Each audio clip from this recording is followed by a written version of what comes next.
Welcome to ChemPlus. Today we're going to determine empirical formula in the lab. We will start by going through the equipment that we need to carry out this process. You are going to need a tripod.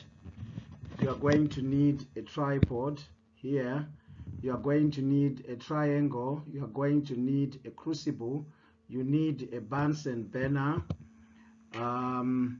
You also need a balance. You will need tongs because that crucible will be very hot, so you need to use a pair of tongs. Above all, for safety, you need eye protection. You will need goggles. Right. So what are we going to do?